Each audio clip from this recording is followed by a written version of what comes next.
In SOLIDWORKS PCB, when we finish capturing the project, before we start laying it out, we have a way to control how some of the checks and errors for the connectivity will be controlled.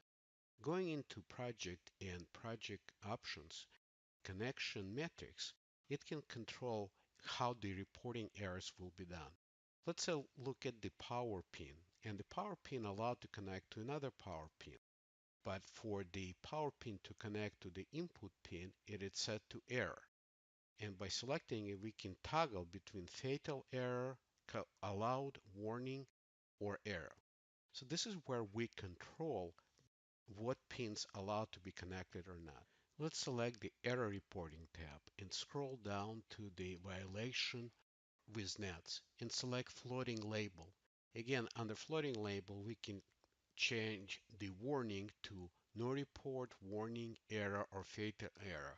Again, this is where we can control different ways of different reporting happens before we compile our project and start laying out the board. There are other controls that we can put right on the schematic by going to Home and select Directive. By selecting No ERC, I can now add that to certain pins of my components in the schematic when they're never going to be reported.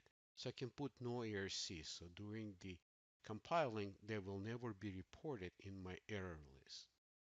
The other controls that we have under the directive, we have specific no ERC error. And now I can specify individual errors by selecting XUSB tab. And I don't know where it's located, but I can show selected net and it highlights it in my design. And now it's telling me that it's a floating tab. And if I want to suppress it, all I have to put a check mark.